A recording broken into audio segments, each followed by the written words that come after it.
a person who always, um, I don't know what the word for it in English would be, but he's sort of like, I don't want to say a loose cannon, but he'll say things.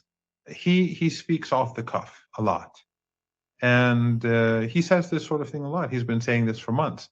Now, I believe that Dr. Pezeshkian means the MOU, and that if we can get it, the United States to accept the MOU today, then and to carry out its obligations within the framework of the MOU, then that is fine. And I think there's a more or less a consensus on that. I don't think everyone thinks that's enough, but for Iran, the MOU is the deal. There is no other deal.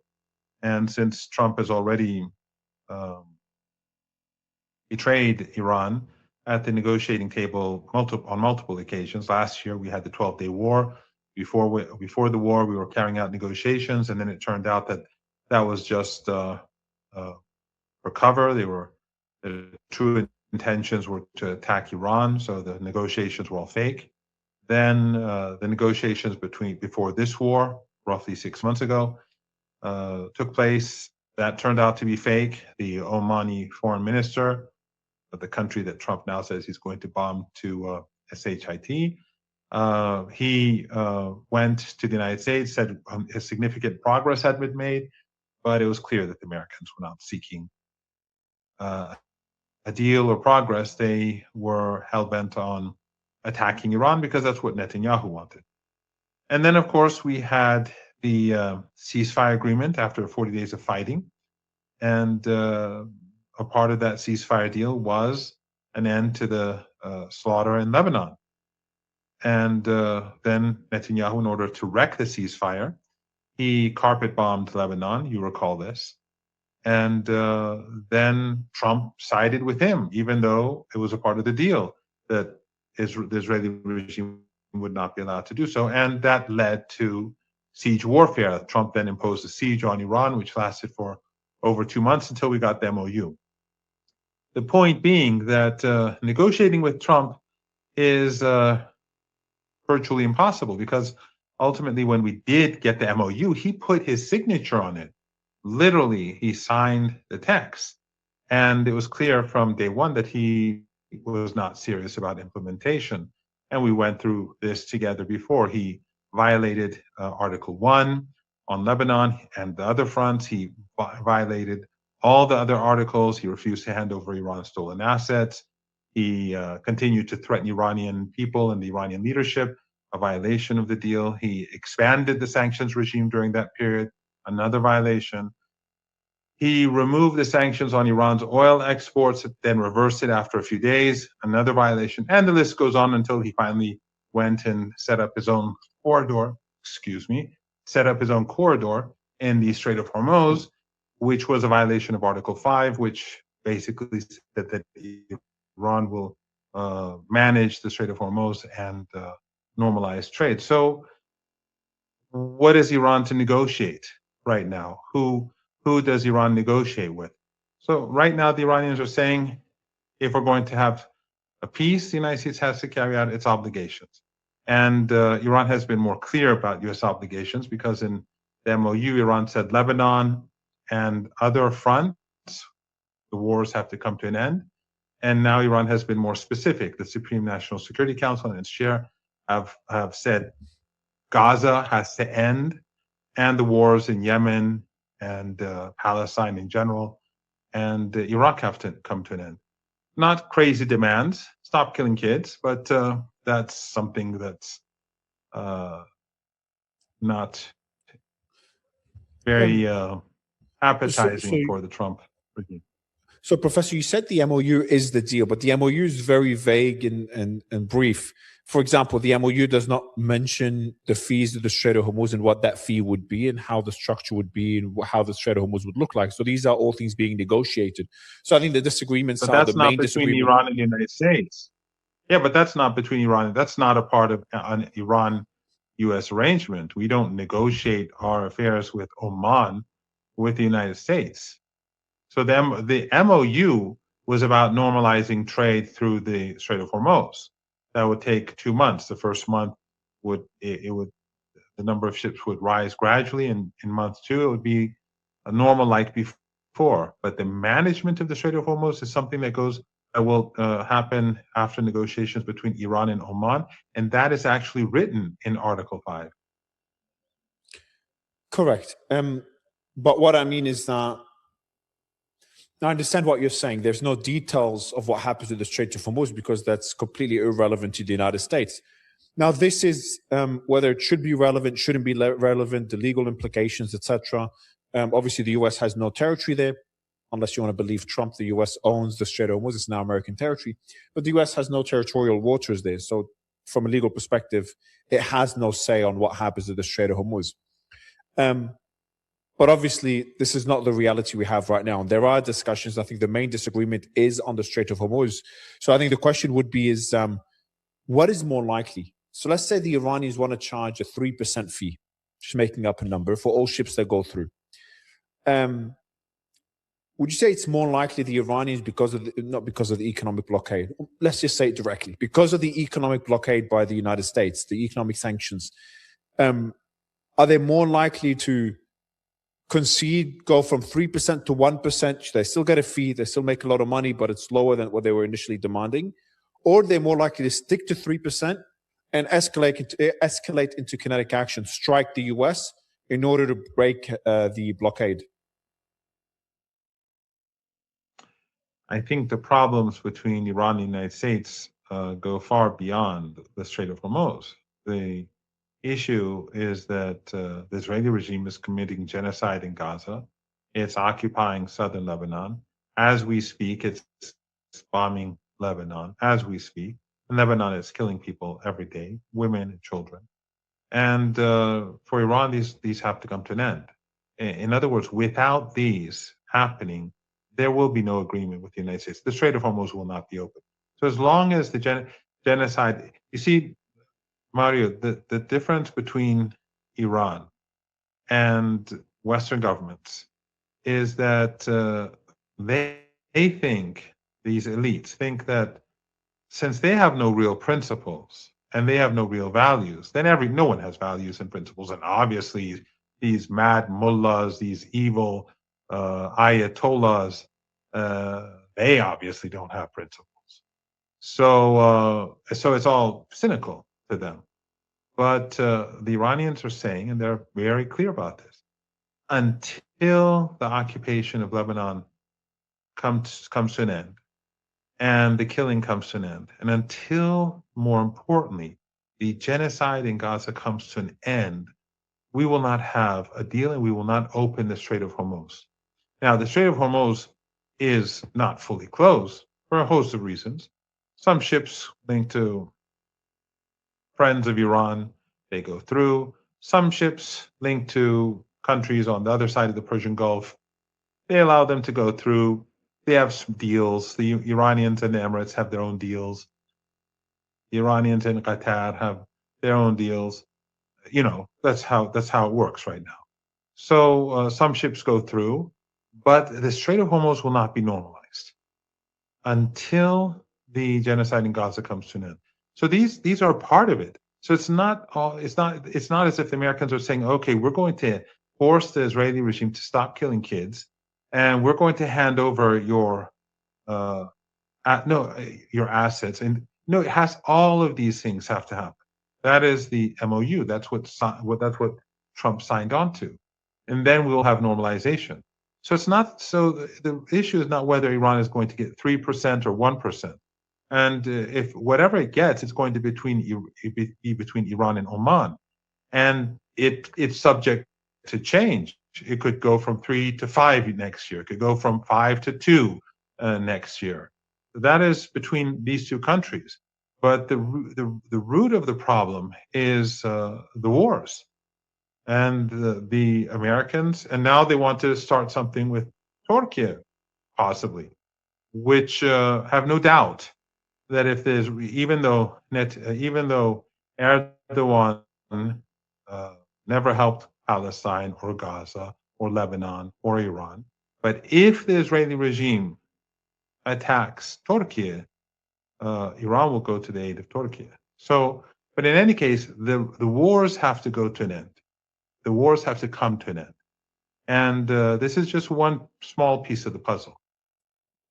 Is there a scenario where the Iranians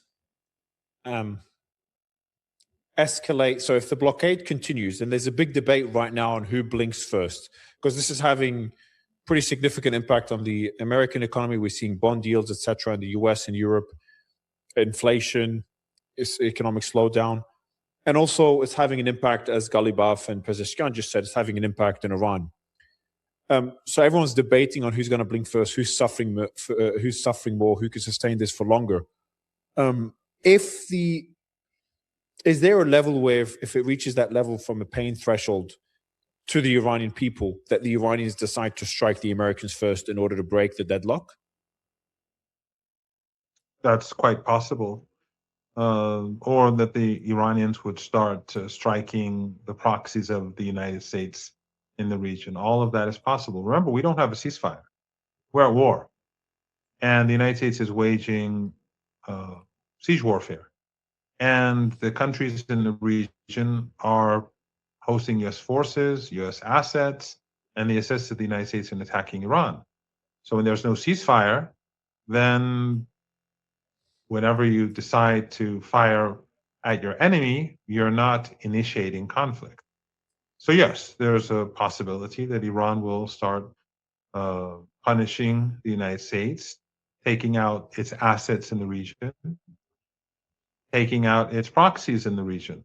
In fact, in Dr. Ghalibaf's tweet today, if you can find it, I have it, yeah. He says that countries in the region have approached Iran to say that we need to have some sort of security arrangement.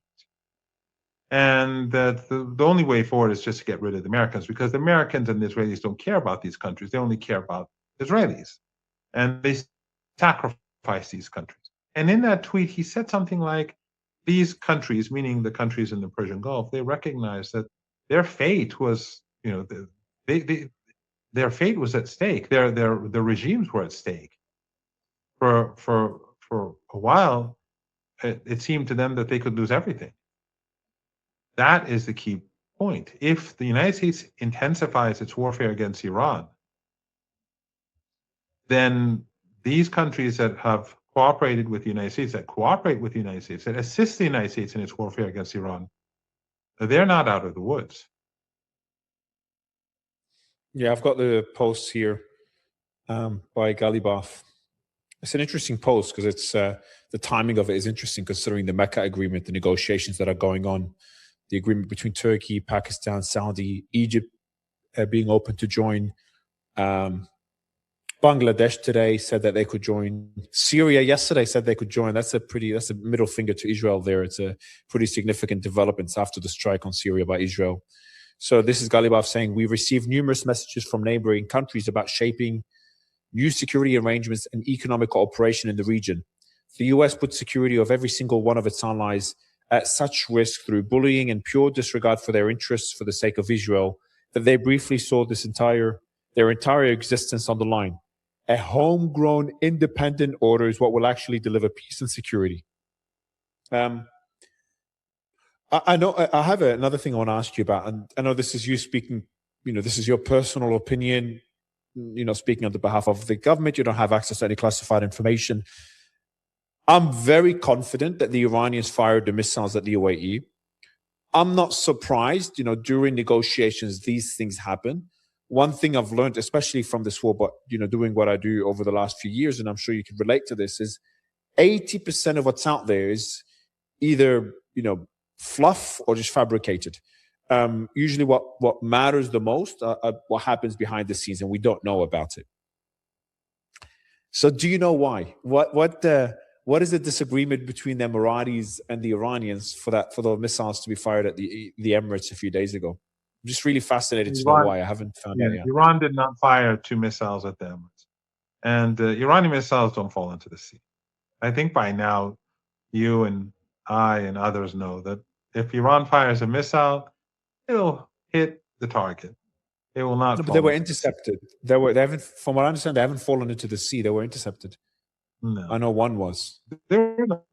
Iran fired two anti-ship missiles, but they did not fire any missiles, which they continue to do. No, the Emiratis had their own issue, but for now, the Emiratis have not acted on their threats. But in any case, the Emirates is far less important for Iran now than it was 6, 7 months ago, because the Americans keep talking about alternative routes, or for oil going through to the Red Sea or the Mediterranean. I mean, that's fine. It'll take years to develop them, but at the end of the day, the oil fields and the gas fields are here. You can't move them to the Red Sea or to the Mediterranean or somewhere else. So if these countries in future, assuming that they survive, they help in engaging war, help in the United States engaging war with Iran, then Iran will be able to strike them, and those uh, corridors for oil and gas, they'll be useless.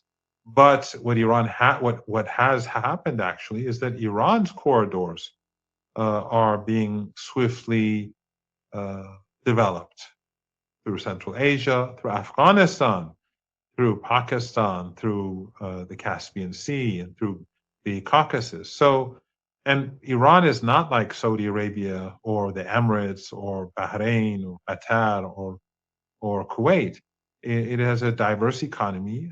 Oil and energy is a part of the economy, but it has exports and imports that go through these corridors.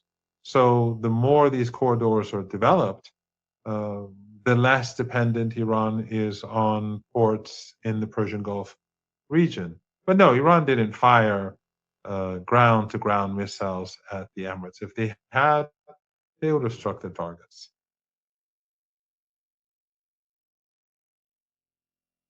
So many missiles were intercepted. The majority of missiles during the war were intercepted. So there is a possibility that missiles were fired. I know you don't believe it. Missiles were fired at the UAE. This is me speculating. I think it's just fascinating to be part of those negotiations and really It's hear what's happening with the disagreements. Mario, when they say, it's sort of like Ukraine. When they say all the missiles were, because constantly the Emiratis and the Kuwaitis were saying all the missiles were intercepted. And then we would the next day see satellite photos of the damage. So they can't have it both ways. They can't complain about the damage and at the same time say that everything was intercepted. No, I never The, said everything. I said some were if intercepted. Iran I never said wanted everything. if Iran wanted to strike the Emirates and hurt the Emirates, Iran would have hurt the Emirates. I mean, No, I don't have think. no doubt. I don't think they wanted. No, but I don't think they wanted to hurt the Emirates. I think that was more of a warning. What I'm fascinated by, and obviously, it could be cruise missiles to ships, which is what the Iranians said, and that was my first guess because that's what happened a few weeks ago. But for me, and the reason I'm so fascinated by it is just trying to understand what's happening behind the scenes. We saw the reports of Emirati planes, private planes, going to Iran for an hour or two and coming back. And I've been speculating for a while that the Emiratis would send money, would unfreeze assets for the Iranians. But it's just fascinating to know what's happening behind the scenes. I don't think the intention was to cause damage in the UAE. I don't think it's that significant of a development. Personally, I see these things as just disagreements that are happening behind the scenes. But pure speculation. I was just interested to see if you had any insight into this. Well, the Iranians do fire missiles at ships, but the reason why the differences that Iran has with the Emirates is that the Emirates uh, it assisted the United States in attacking Iran. As we speak, the U.S. has assets in the Emirates. As we speak, the United States is prepared for a major strike against Iran. I'm not saying it's going to happen, but as we speak, if the United States within the next, let's say, I don't know, again, I'm just saying this, I'm just making this up. If the United States wanted to carry out a major assault on Iran in, let's say, 2, 3 days, it has all the forces there to do it. They're not ready to carry out a major operation, let's say, tonight. They have to do things and move things around. But all the assets that it brought to the region, in these countries, in Jordan, and in of course Palestine, they continue to exist. They move things around. Some of their forces are now in hotels or in buildings that they've rented or have been given to them for free because the Emirates and Qatar and Saudi Arabia pay for the U.S. presence in their country. It's not as if they just give the land. They pay for the activities that the Americans carry out in their countries. So these countries are basically cooperating with the United States, which is at war with Iran, which is engaged in war in the country. So the grievances are many, and and this is not the first war. These countries assisted Saddam Hussein alongside the Americans and the Europeans to carry out his war of aggression against Iran. Last year in the 12-day war, they all participated because when the Israeli regime would strike Iran, their jets would have to be refueled. Those planes that refueled the jets flew from US bases in the Persian Gulf region. So these countries were assisting the Israeli regime. And those radar installations that the Americans have throughout the Persian Gulf region, all of them were being used to help the Israelis during the 12-day war. And of course, during the 40-day war, until each and every one of them were destroyed, they were being used against Iran. So these countries effectively waged war on Iran 3 times in 1980, last year, and this year. And yet they consider Iran to be the threat. But Iran has never initiated war against any country in the last 47 years. There's another thing I've been thinking about as well recently. My analysis, if you remember, is that the Iranians, they're very pragmatic, very calculated in the ongoing negotiations. Look how far they've progressed. And one of the calculations I think they've made is that they would not risk war with the US and Israel to force Israel to pull out of Lebanese territory, even though they say they would. My position is that they would risk war to defend Hezbollah. I think this is a red line for them. So if the Israelis keep striking Hezbollah and causing significant damage, more than just the hill, the Ali Tahrir hill, the Iranians could get involved. But I don't think the Iranians would militarily force Israel to pull out of South Lebanon, despite what the MOU says. What's your position on that point? Well, if you recall, the reason why the MOU was signed was because Iran said that if Netanyahu strikes Beirut again or Dahia again, then Iran will strike Israel. And he did after a few days. And the Iranians were about to carry out missile strikes on the Israeli regime. And again, the Israelis, like the Emiratis and the Kuwaitis, they intercept everything. But later on, it turns out that the damage was enormous. But when the Iranians were about to launch the missiles, and I was told that the attacks were imminent, and I, in interviews, said that they're going to happen tonight. You told me. I remember. Yeah. And then Trump accepted Iran's terms, and he backed down, and the MOU was signed. And not only that, but Trump said that he will lift the siege immediately instead of waiting for a month. So they take Iran's threat seriously. Ultimately, Iran will force the Israeli regime to leave Lebanon. That will happen. And whether it's through keeping the Strait of Hormuz closed, or whether it's through striking missiles at the Israeli regime, or striking missiles or firing missiles at the Israeli forces in Lebanon, that's a different matter. But as I said to you, and you can be very confident about this, Iran will not have an agreement with the United States over the Strait of Hormuz, over the war, until the genocide is stopped and Lebanon is no longer occupied, and of course Iran's stolen assets are returned, and so on. Well, so next thing, Professor, is question I always like to ask you is, with the information that we have now, and I know it changes by the week and by the day, how likely do you think we are to see full-blown war like we did in March? Because there's a lot of reasons not to. The American munitions are depleted. The American bases are destroyed. The Gulf is economically hurt. Qatar, I was going through the report today, that Qatar's economy is expected to contract by over 8% this year.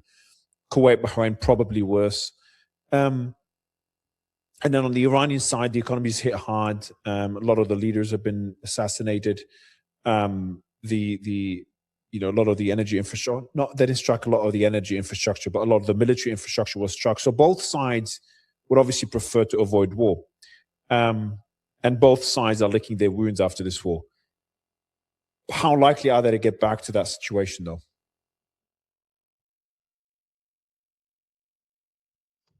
I think there's a significant possibility for renewed conflict, and I think that it would be, while Iran does not want war, but the advantage would be to Iran, because Iran, I don't know if you've seen the footage that came out today from Iran, but the commander of the Iranian armed forces and the acting minister of defense, they visited one of the underground factories that produces missiles.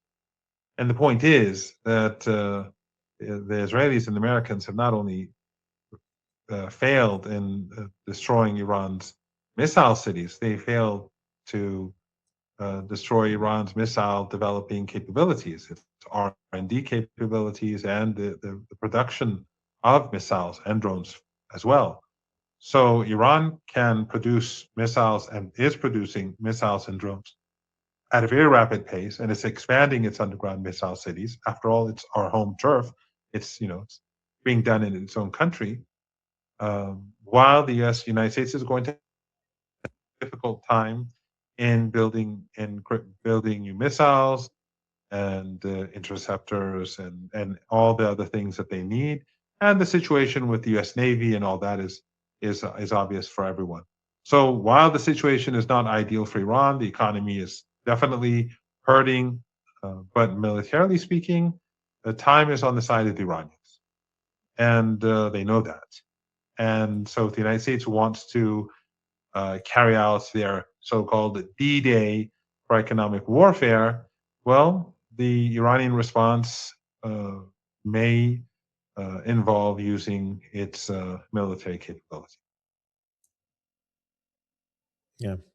The last thing I want to ask you about is the Mecca agreement. Is there talks in Iran on national TV about Iran potentially joining the defense agreement with Pakistan, Turkey, and Saudi? I know it's too early for that, but is that at least being discussed? No, because this agreement, first of all, the three countries have three different agendas. Second of all, this agreement was not signed to support the Palestinians. I mean, we've had 3 years of genocide. It wasn't signed to support the people of Yemen when the Americans were waging war against Yemen. In fact, so the Saudis assisted the United States in that war. The Saudis gave them their airspace, and the Americans used their airspace to bomb Yemen last year. They didn't do it to protect southern Lebanon. This was a deal that was struck. The Saudis had one objective. I think we know it has more to do with current circumstances in Yemen and Iraq, but I don't think Pakistan or Turkey are going to sacrifice their citizens for the Saudi war against Yemen. And the Turks have their own agenda, and I don't think that the Saudis are going to help them in that regard either. And Pakistan has its own objectives. They have different objectives. For Iran, it's very clear. I mean, Iran's objective in the region is to expel the United States and to support the Palestinian cause. And that's what the axis of resistance is about. If any country wants to coordinate with Iran to marginalize the Israeli regime, Iran will work with them. Iran tried to convince countries in the region to break off ties with the Israeli regime early on in the genocide at the at the Islamic conference in Riyadh when President Raisi, the late President Raisi, went there. Iran asked countries, I don't want to name those countries, but it asked countries to break off ties and economic relations with Israel. Um, one of them, which has a closer relationship to Iran, said if the others do it, we'll do it. But there was no consensus, so no one did it. So none of these countries have,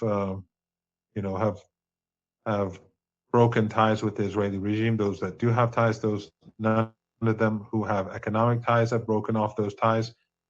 But if they move in that direction, Iran will assist them. Iran will assist Turkey if the Israelis attack them. I think that there's no doubt about that. Iran will do more than I think people would expect. And even Syria, even though it's an Al Qaeda regime, it's a proxy regime, it's affiliated to the United States. But if it, for whatever reason, was sincerely determined to defend the territory of Syria and to take back territory, because huge amounts of critical territories have been taken by the Israeli regime over the last couple of years. If they're determined to do so, there's no doubt that Iran will assist. Iran would assist them more than Mr. Erdogan ever. If that was to Ah, happen. the region is looking like a mess, Professor, especially after that Israeli strike on Syria. This war really turned the entire region upside down in a very negative way. It could obviously take a completely different turn, a more positive one, such as Islamic countries coming together. I think that's one positive development, and the region taking care of its own security. But overall, if you look at what's happening in Yemen, the power struggle, the power vacuum, Syria, Lebanon, it's worrying. Iraq. There's one of the, actually, as we wrap up, there's just one thing. There's one of the militias, Shafaq. According to Shafaq News, there's a group, Asaib al-Haq, apparently handed over weaponry in one of its bases to the Iraqi government. And they're a very close military group to Iran, which is an interesting development in Iraq. Well, the resistance in Iraq is very large, and they're in different areas, and that resistance will continue to exist. And there may be many deals here and there. The Iraqi government has its problems with the United States because the United States has Iraq by the throat. The United States, Iraqi oil goes to an American bank, and then the United States decides when to give Iraq. And so the Iraqi government has a balancing act to carry out. But we all know who won the elections. The Friends of Iran won by a huge margin. And so Iraq and Iran are closely coordinated, and the two countries want the United States to leave. But Iran also understands that the Americans are ruthless, as they are everywhere. They are ruthless to the Iraqi people. So Iraq sells oil to China, let's say. That oil goes to a U.S. bank, and then the United States, and then the Iraqi government does not have access to that bank account. The United States government has to give permission from it. And so, if I'm not mistaken, I don't know if they've given the salaries of the government employees, but for 2 months, the Iraqis, until last week, I was told that they have been government employees in Iraq haven't been paid for 2 months. Why? Because the Americans won't give them the money. So that is the situation in Iraq. So it's complicated. But in any case, the bigger picture, Mario, the bigger picture is that the Israeli regime is carrying out genocide. And the United States is assisting the Israeli regime in carrying out genocide. And the only country and its allies that are opposed to genocide, opposed to genocide, not just saying, oh, it's a bad thing, it's terrible, Netanyahu is a bad guy. No, seriously working against this genocidal entity is Iran. And so the war started.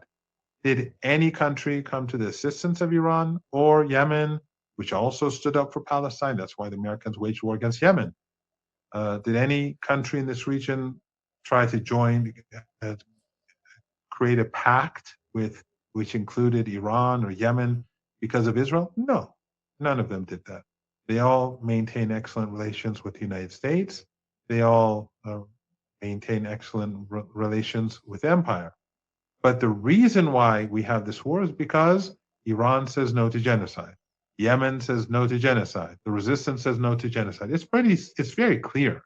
Now, if for whatever reason Erdogan is forced into war with Turkey, with the Israeli regime, because this regime is a regime of genocidal madmen, without a doubt, Iran will go to the assistance of Turkey in a big way. I have no doubt about it. So if any country in this region decides that no, we don't want to be under the boot of the United States, and we are going to defend ourselves against the Israeli regime, Iran will assist, and so will Iran's allies. It's not that complicated. But as long as countries are going to assist the United States in waging war, provide them with bases, then those countries are not going to be safe in this region. As long as the United States wages war against Iran, there's not going to be peace and stability in the region. The Americans can't have that anymore, and Iran will not allow it to happen. So the Iranian conditions are very, very clear. The wars in the region have to come to an end.